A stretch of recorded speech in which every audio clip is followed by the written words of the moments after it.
Survivor's ready. Go! Trump spoken. Boston Rob and Amber are gonna do it. This is a business trip, as I like to say. You Brad Culpepper. I'm tired of you and the fucking chicken. You can call me the puppet master. They can be my little puppets. It's not like you're making me deal with the devil here. You get to milk your own milk, I guess. We got enough rocks here, too. We could build a pretty decent shelter just using rocks. I'm supposed to talk glamour to Direct from Hobart, it's time for the only survival podcast in Australia dedicated to Survivor. Bringing you today's interviews, episodes, and opinions from the greatest reality show on the planet. It's Survivor Oz, and here's your host. Hello, everybody, and welcome to Survivor Oz, Australia's once only Survivor podcast. We are back for yet another Oztopsy, and yet again, it is a week late because we suck. Hoping to eventually get these out either live or within one day and not within the same time as the Ozlet show. But, you know, reboots sometimes fail. I blame Ben. So I think it's the easy person to blame at this point. He's not here to defend himself. Yeah. We're getting there, alright? Give us a break, Maximum, or what was he saying? Maximum or something. We want to get this schedule going. It's been a rough few weeks, but we're getting there. Or are we? I don't know. We keep saying that and we don't get there, so who knows? I'm Noah, because I'm hosting because Ben ditched me. I'm being really mean to Ben this week. We should be wishing him luck. He's out there trying to survive on the island. So we should not be digging into him. In all honesty, he's out there eating well after being the first boot. Yeah. Ooh, harsh but fair. I'm Noah. Who else is here with me? This isn't 007, so I actually have to say, Colin, you're here. I am here, and I'm still not Ben. My apologies to everybody, or you're welcome, I guess, whichever one you want. However you view it. You probably noticed me talking a bit faster, or maybe I'm not, I don't know. It's a very confusing week this week. We don't have a lot of time, so this will be shorter than normal, but if you want a full-length recap, listen to The Ozlet Show, starring Ozlet. Patty G this week. Patty G and Kristen for her debut. I don't know, maybe Rossi's there, who knows, I haven't listened to it, because it's not out yet. But it will be when you hear this. Alright, Survivor, episode 5. It was a switch. We were wondering, will it be a merge? Will it be a switch? It was a switch, which I enjoyed. I would have been fine if they kept the tribes as they were, but I wasn't devastated that there was a switch. But before we get into this, let's quickly talk about the brains, because I think there's two notable things here. A, Neil found an idol. Hooray for him. And B, is Joe having a bad finger foreshadowing for a medivac? Because I think it could very well be paging Dr. Peter. Dr. Peter, yeah. I didn't even pick up on that, but now that you mention it, I guess that could be setting up a medevac, which would be unfortunate because I think this week we finally got to see something going on with Joe. And I've been sort of misreading him as just the grumpy old man who's along for the ride, and I think there's more to him than that, and based on the preview for next week, there could be even more, but... I can't wait for more Grouchy Joe now. Yeah, we want Grouchy Joe all the time. We don't want it as Thinking Joe. This is just ruining our illusions. Grouchy Joe. But, I mean... if Joe is a medivac, though, that's going to ruin it for all older contestants ever. They took this gamble with a 72-year-old. It's going to ruin it for me because I'm going on, 5 seasons in a row without winning any money on our sweep. So I've got Joe this year. This isn't fair to me. Why won't you think of the Canadians? Yeah, that's right. Before you go injuring your finger, think about the Canadians and their poor economy right now. Come on. Maybe it's just because I'm reading so much because this is the Medivac season, but I kind of picked it up. Oh, possible foreshadowing. Yeah. But also, Neil found an idol. Neil found an idol. Really, this was the brains all over. I mean, with a tribe shuffle, it still is basically brains in control no matter where you go. And I'm glad that Neil, of all people, found the idols because he's not one of these big characters that's going to flaunt it or anything. I mean, we may even just forget he had it in another week or two because we don't really see that much of him. But I think if we're talking about foreshadowing with the idol, there was a lot of talk again. I actually had forgotten about the whole thing about combining idols because it didn't really come up. Even when, I guess when Ty, there was the mention of it, but with Ty and Jason, it didn't even come up. But Niels, it just seemed very obvious. And then, of course, that became a very big point of this episode, was the combining of idols later on. But yeah, Brains are pretty much in control everywhere. Not that I think they're necessarily going to win the game, but they have control. That Brains tribe is going to implode come the merge. There's no way these 5 are going to be like the final 5 or anything like that, surely. But we move along to a switch, which, I mean, we all knew there was going to be a switch. Obviously, Jeff even said it was going to be at 14, but then we thought it could be an early merge. I say thank God it wasn't an early merge, because it's just way too early. Like, we don't even know some of these people, although we're starting to. I would have been fine if they kept it, but ultimately I think we didn't really get into our general thoughts, but ultimately I think it was a decent episode. And I liked how the 2 tribes turned out. I think very interesting dynamics. The Chanlo, you had 2-2-2, and then the Gondols, you had 3 Brain, 2 Beauty, 1 Brawn, and of course Julia, who joins the Brawn tribe on her own. So this episode was like 95% strategy, but I think it still held its own amongst the others, and it was still an exciting episode. I've seen a hell of a lot of criticism about this Julia thing, which I don't really get the criticism, because like plenty of people are screwed over by twists and like switches and that. That's just kind of the name of the game. Like, people were saying, oh, but it means no matter what, it's going to be a beauty getting voted out of the tribe, and I had no problems with it. Well, even if you look at the other tribe, they were talking about voting beauties out too. I mean, it was a given that the beauties were the ones to target in this no matter what. So I don't think that really Well, they matters. never lost a challenge. Exactly. And we don't have any clue where they're sitting at, strategy-wise or anything. I have some opinions on how the beauties actually screwed themselves over in this, but I'll get into that a little bit later when we talk about Anna. But no, I mean, this has been done with Exile Island before. I don't know why it's a big deal. Yeah. We've had times where you're going to exile, but you're immune, and when you come back, you're replacing the person. It's not the first time it's ever happened. I didn't think it was a big deal at all. I actually really like the idea of doing that. I was glad it was Julia of all people, just because I haven't found her interesting at all this season so far. If this happened, I could see that maybe some people are upset, because if this had happened to somebody that I was really rooting for, somebody like Debbie or Sydney or Ty, then maybe I'd be a little bit more upset about it. But I don't think it changed the game at all this week. Yeah, and I also feel like it's a blessing and a curse, because you're safe for 3 more days. Like, that's immunity.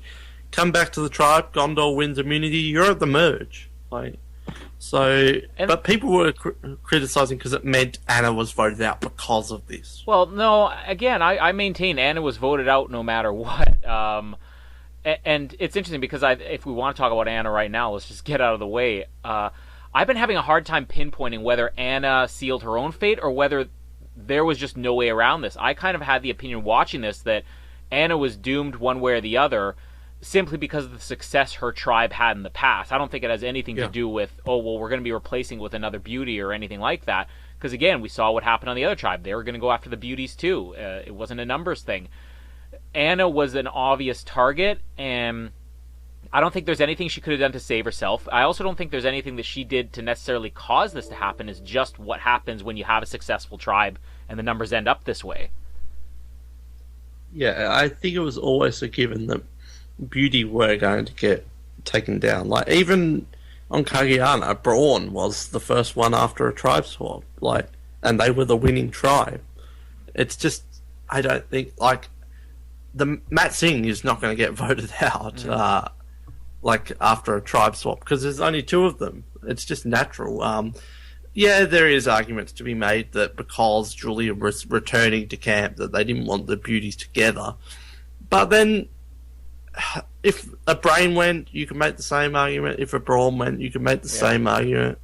Or maybe not even a Brawn, because there is so few of them. I just don't get people who who bitch is me complaining about Survivor fans again. But people who bitch honest, about the new tagline for the Oztopsy is "Let's criticize the fans for a little while." I just read some dumb shit on websites sometimes. Well, how did you like the new tribes? I thought it was one of the best, just in terms of characters with each other, and also evenly matched. Like, normally these tribe swaps are like 6 men and 1 guy, and 6 men and 1 woman. The guy hasn't become a man yet. 6 men and 1 boy. Normally it's pretty uneven, and there's always like Caramel and was like that Blood versus Water, Sam Wondell, Sir.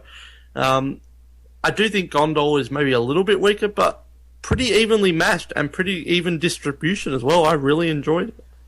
I think what helped was that we didn't really have any of these strong alliances stick together.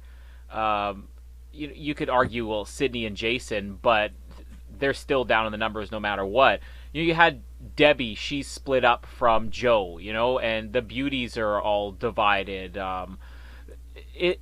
It really was just a reset of the game, and I think that's what a tribe swap is meant to do, is just reset the game a little bit, but also to force people out of their comfort zone and force some people to play who maybe aren't.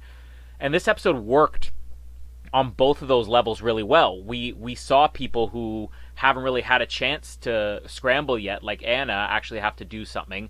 We saw Ty have to really think about the game instead of just being this guy on the outside. We saw Scott step up on his own, and he has game now separated from the security of this majority alliance. Everything worked in this episode. It wasn't the most interesting tribe swap I've ever seen, but it's given us what we were lacking in the game prior to this. And there's really nobody who hasn't had a moment now where we've seen a little bit of what their game's going to be about. Maybe short of Julia and Michelle, which, again, I'll have some opinions on that later on when we talk about Anna a bit more. Just for story purposes, I like the Beauty Alliance, but I thought that was brilliant just for a story purpose. Like, there's 3 possible outcomes, and 1 of each, like, 1 on Chandlo, 1 on Gondol, and 1 on Tote. Like, I thought that was just a great, kind of thing that's going on there. And now, when Julia returns, Ty's still there, but she's no longer going to have that. And it's kind of sad to see the Beauty Girls broken up so soon, but we'll get to Anna in a bit. Obviously, we're not going to have time to talk about everything, but we'll just quickly talk about some of the Chandlos. Obviously, they won. I think I'm getting the tribes right here. Yeah. Chandlo's blue. They won. What is it? It's Jason, Sydney, Debbie, Neil, Michelle, and Nick. That dynamic duo of Michelle and Nick. Which, I'm just going to say it now. Get this out of the way.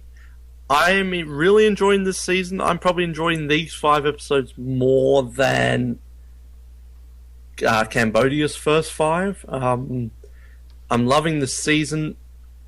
There's no one on this cast I dislike, and almost every cast there's someone I dislike, but this one there's no one I dislike.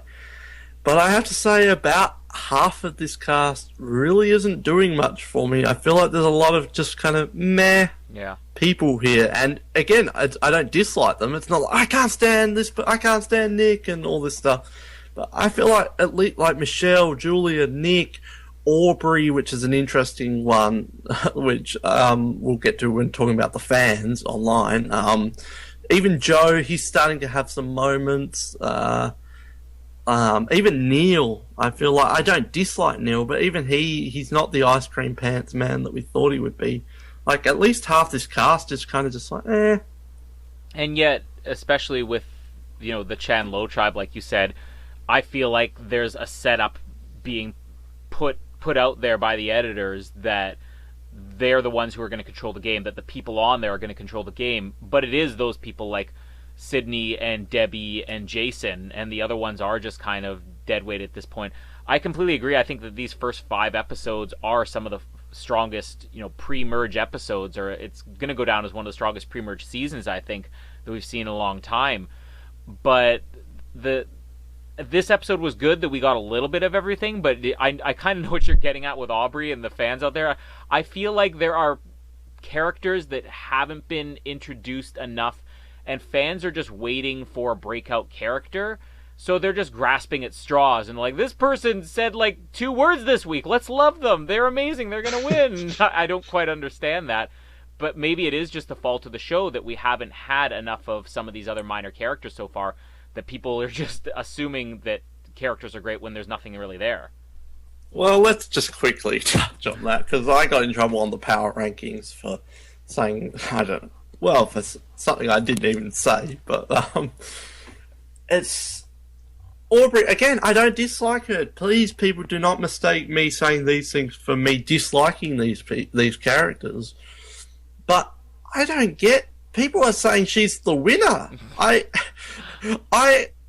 will do a Francesca, and I will eat a rock if she's the winner.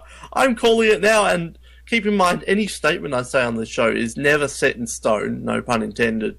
I'm always willing to go back. I once said Natalie Anderson wouldn't be the winner, but I'm calling it right now. Aubrey Bracco is not the winner of Survivor Kaoh Rong. Yeah, no, I agree. And that could change if we have a few more episodes in, but find one character 5 episodes in that has been as insignificant as her, but you also have to look at what they have shown of her. In 5 episodes, we've basically had one scene of her melting down, and then 4 weeks later, we get a brief conversation with her on strategy that is very brief and in no way, predicts any type of future for her controlling this game. I would argue that Natalie had more than that, because at least she had the whole thing about the Rocker feud, and really she was, even though not and really... her sister. It was not even her... I mean, indirectly, she caused Rocker's dismissal from the game. Aubrey doesn't have any of that, so... I don't know, we've been talking a lot about how this season's been good for being unpredictable because they are fooling us with edits of certain people. Like we had, the really brilliant edit of Peter one week, and then, the next week he's an idiot. We had Anna as a genius, and next week she's an idiot. We haven't had Aubrey as a genius yet, and if people are reading that in, I'd like to know what they're reading into, because one brief conversation she had in this episode and a meltdown, I don't think that adds up. Yeah, I've seen people say, like, oh, she's in control of the game, she's in an alliance with everyone, she's friends with everyone, and, again, maybe they're seeing something I'm not seeing. I'm not an expert at all by any means, but it does seem a bit fan-fiction-y. Like, they want Aubrey to be this great player. And the other thing is, Aubrey might be this great player. I'm merely talking about the edit at this point, like... Debbie is being shown as the master strategist. I'm no doubt that everyone on that tribe is doing the exact same thing Debbie is doing. But we're seeing Debbie for a reason, because she's going to be a significant player and she's damn entertaining. But Aubrey, we know nothing about her. Like, if you did not read the pre-game things, which I don't think you even did you? No. We know nothing. We know she had a meltdown. Like, we know about Peter, we know about Debbie, we know about Ty and Scott and Jason and Neil. We've learnt about their personalities and their life. I said in the power rankings she's an inconsequential, I can't even say it, character. And someone said, oh no, that's not true, no. We know nothing about her! And I don't dislike her, but we know nothing! Yeah, I'll just read your Power Rankings comment here if people don't want to go read this themselves. You said, it seems the editors aren't overly fascinated with her story and that she is probably going to be an insignificant character. You're not making a judgment against her. You're saying what we're seeing is insignificant. Yeah. And I agree with you. I think there's one person doing Power Rankings this week, we won't name names, who's a little bit on the opposite page. So maybe we should have him on or something to discuss it. But, I basically made the point that she deserves, to be ranked a little bit higher this week because we saw something out of her, but now that's grasping at straws because it's the first thing we've seen out of her, and it was one very brief scene. This wasn't a massive conversation. I would argue that Debbie and Sydney had the biggest boost this week that pretty much solidifies what we already thought, is that they both have good control of the game.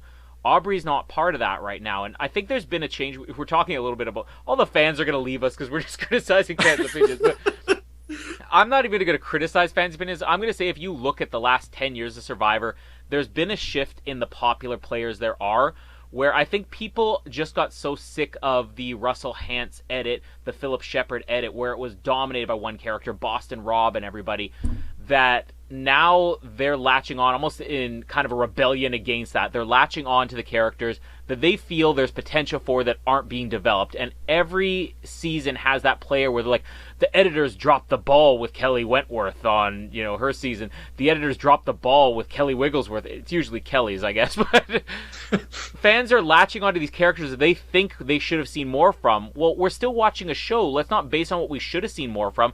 For all we know, we didn't see anything because they gave the camera nothing.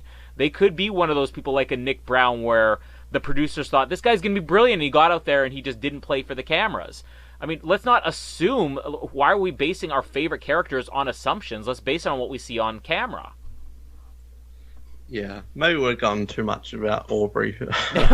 This is why everybody's assuming Aubrey's going to win the game, because people can't stop talking about her on Survivor Odds. And Aubrey, if you're listening, and this is definitely, I mean this when I say it's not a personal thing, this is just what I'm reading from the edit. Mm-hmm. And yeah, I would be fine if she got a bit more airtime.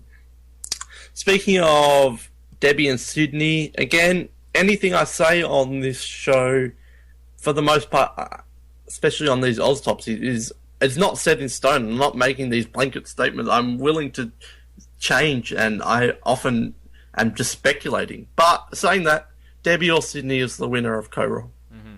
Yeah.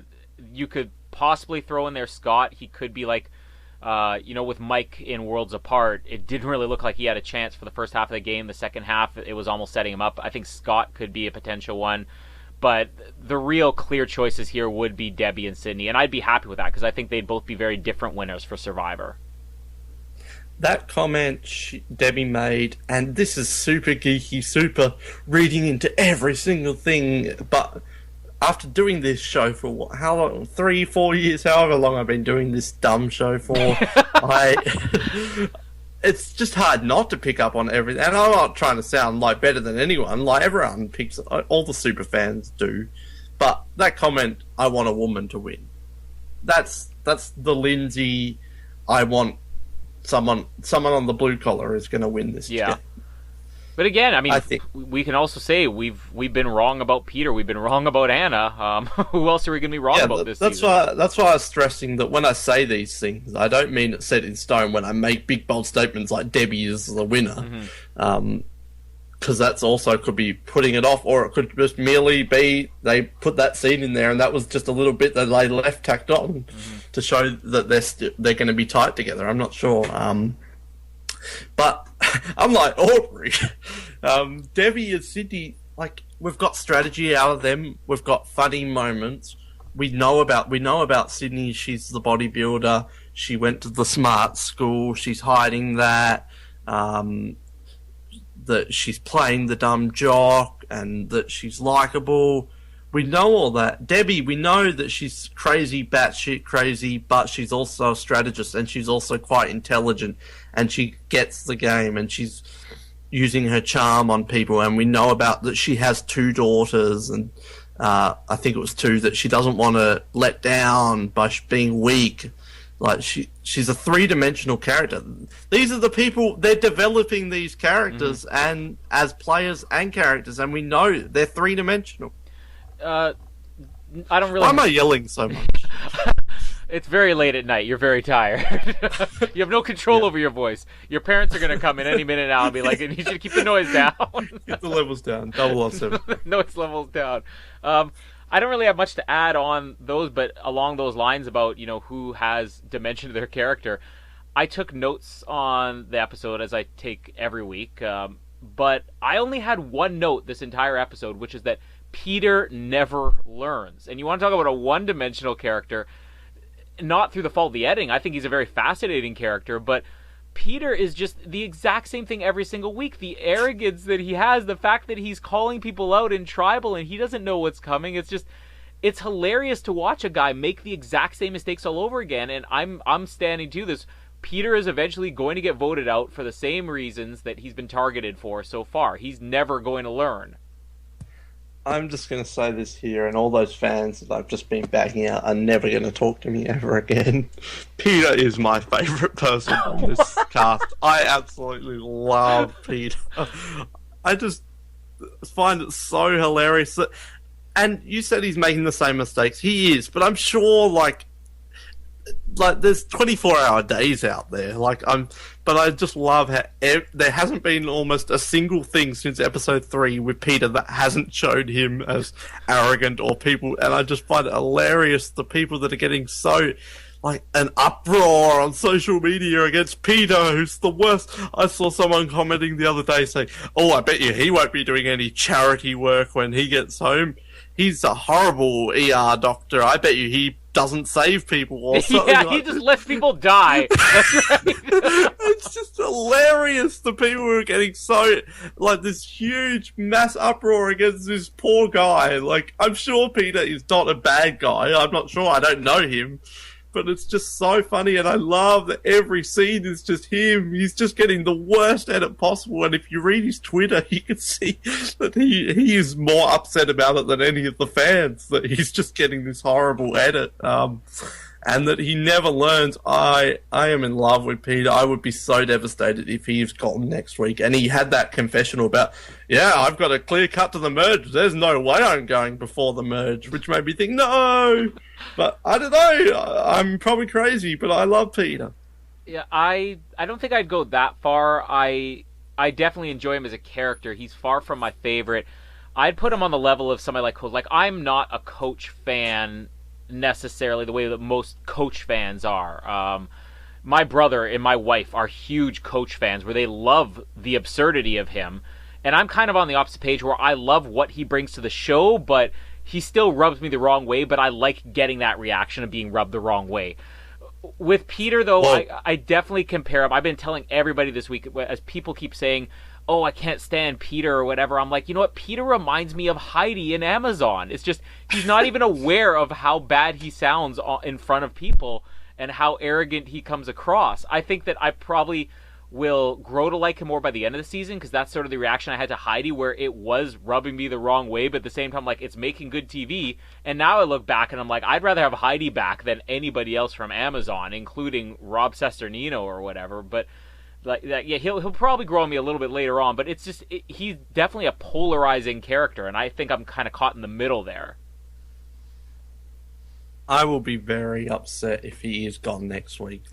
This guy's not winning, but we need more people. Can you imagine if this is the ultimate swerve that the producers give us, where they just want to have somebody like him win? Just we can still fool you after 32 seasons. Oh, that would be amazing. He is my winner pick. Which, you can laugh, but he's made it further than any of my winner picks ever. My past ones include Monica and So Kim and Val Collins and Garrett Adelstein. We should also add that as your credibility of there is no chance of Aubrey winning this game just went out the window based on your winners picks. Yeah, that's true. Pretty much have to wrap it. We mentioned Peter. I was flabbergasted that he was going around, I think we should get Anna out. This guy was on the bottom 2 days ago. He should be doing anything but on one end, and then Joe's like, "Oh yes, I'll take that into consideration," and then he's, "Oh, I don't care, but however you want." I love Peter, but I was flabbergasted he was even doing that. But at the same time, I agree with his move. I think Anna is the better pick over Ty, especially as they didn't know that Ty had an idol at that point. So even though I was like, "Geez, Peter, just calm down. Just go with the majority," I do think Anna ultimately was the right choice. Yeah, they really didn't have a choice, I think. And especially as an audience member looking on it, we could say, well, Anna was the biggest strategist. I was saying earlier that I don't think that Anna really is at fault for her being voted out, and I stand by that. I don't think there's anything she could have done to save herself. I don't think there's anything that she did that caused this. But I will say, the beauties will probably continue to be decimated, and I think that is a result of what Anna did in this game, because she drew the line with the beauty saying, okay, us three girls, we're united, and she tried to bring, Caleb over and everything, I assume that was very obvious. And I think the problem that the beauties have now without somebody like Anna, where, again, I maintain it wasn't really her fault she's gone, but with her gone, there's nobody to hold Michelle and Julia together, especially with them being on opposite sides. And there is probably going to be no way that you see somebody like Nick or Ty work with the girls either, because it was very clearly decided and very openly decided when Anna was there, it's us versus you. And I don't think there was any animosity. I don't think it was, tense where people were just waiting to go to tribal, but there definitely wasn't that tribal unity. And I think that Anna's moves, I think, have been more harmful to the people who are going to outlast her than they were even to her.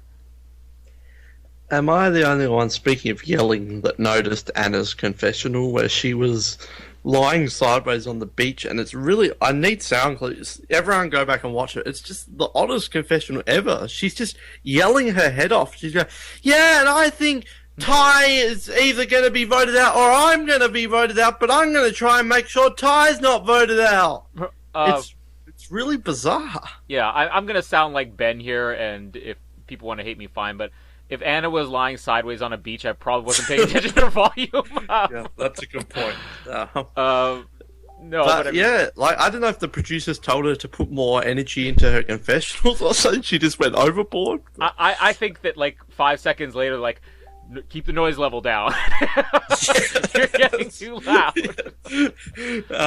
Yeah, that's probably why she got voted out, because I could hear all her things from camp. What if there are these lost confessionals where people are like, we really want to keep Anna. We think she's the better choice to keep, but she's just so loud. I just can't deal with the volume of her voice.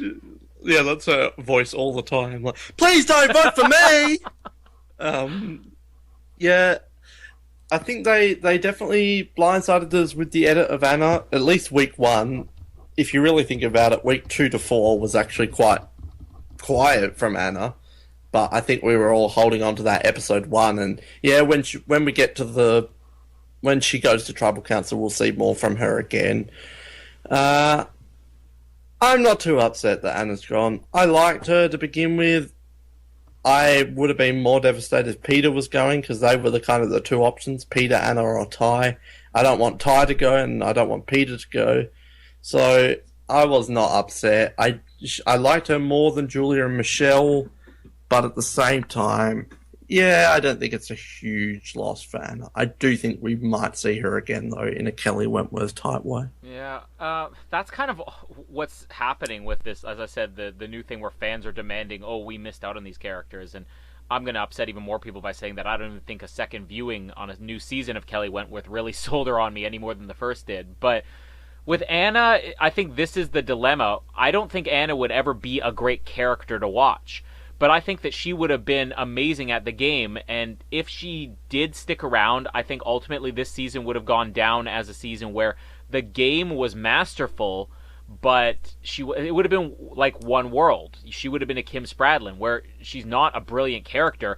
You're not excited watching her, but she plays the game so well that it's something you can respect. I don't think we would have gotten any more out of her. Do you want to really quickly, before we wrap up, do you want to talk about the whole, should Ty have played his idol, which seems to be the other fan opinion this week that's at least annoying me a little bit? What's your opinion on that? What, people think that Ty should have played his idol? Yeah. Why? I don't know. It doesn't make any sense. He didn't go home. Yeah, because he could have flipped the vote that way. And I think that's, again, fans, they want to see these exciting moves on Survivor without thinking, does it make any sense? Ultimately, Scott is thinking more about his own interests by, having Ty keep the idol. And Ty could have flipped the vote around. He could have saved Anna. But where people watch it, people who think that he should have played the idol, he wasn't aligned with Anna. Anna had her choice of any of the guys, and he wasn't even considered, despite the fact that they knew he was the one looking for an idol. There clearly was no loyalty at all between him and Anna. Why is he going to work to save her? Because it'll, preserve the beauties, something that he wasn't even part of in the first place? Not to mention, if he's keeping his idol now, then he's got it for next time if they go to Tribal Council again. So he's guaranteed a spot to the merge this way. Otherwise, they could have just voted out, oh, Ty's shifty. He lied about an idol. Let's get him out. Ty's a real player. We weren't expecting that. Yeah, I haven't read that opinion, but I agree that's dumb on the hate the fans hour on Survivor. No one's ever going to listen to us ever. And this is not all fans. This is just some opinions I read and I'm like, what? Yeah. But just quickly on that, I was impressed with Scott. He knows where 2 of the 3 idols are. And I really liked how this twist kind of came into play. There are a lot of failed twists in Survivor. But this played a part in this. No matter how it turns out, this twist will always have played a part in the strategy. So Scott knows where both of them are. My only concern is Scott doesn't have either of them. Yeah. I think, though, if you look at it, and again, I've disagreed with most of the other power anchors on this, and I don't know if anybody's opinion's changing yet, but I honestly don't think Jason has the mind for this game at all, and I think Jason's going to end up just being a pawn of Sydney, and I'm starting to think now he might be a pawn of Scott.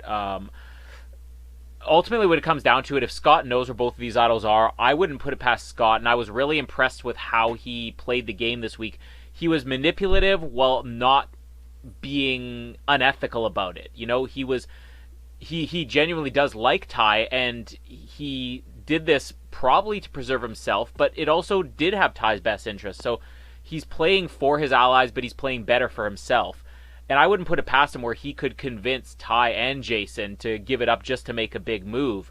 I think really this episode was setting up that Scott will be at the center of bringing these 2 idols together. Or it could be like, you know, the extra advantage that Dan Foley had that never actually made it on the season, where they just want you to get excited about something that won't actually happen.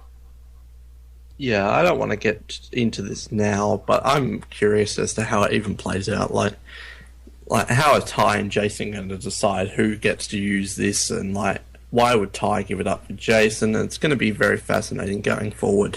But I think that would be all 3 of them are painted as some of the major characters. Scott a little less edited, but he's been pretty prominent. I think this will be a thing that I could definitely see them coming together, especially as Ty has no one really.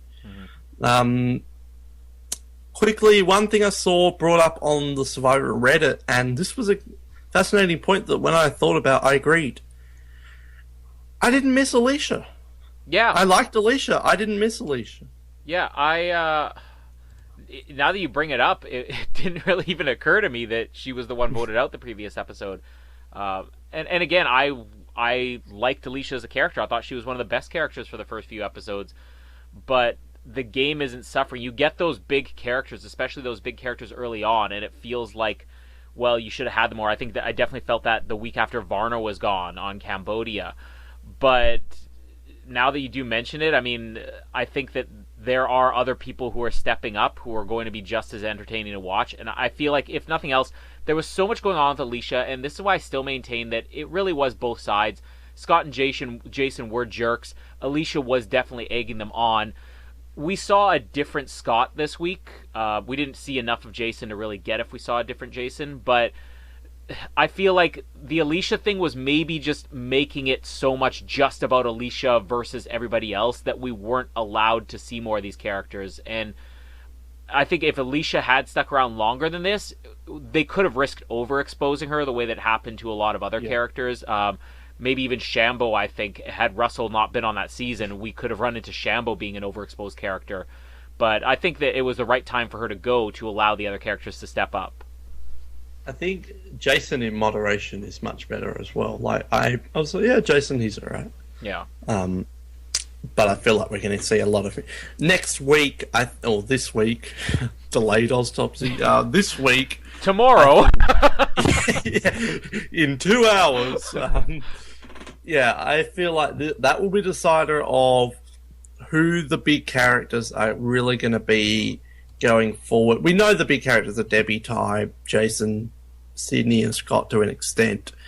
But historically, Switch episodes, they're normally pretty generous with airtime. Like, they show most people. So next episode, the 4th episode, they showed no one. The first 3, the beauty didn't even go to tribal council or anything like this.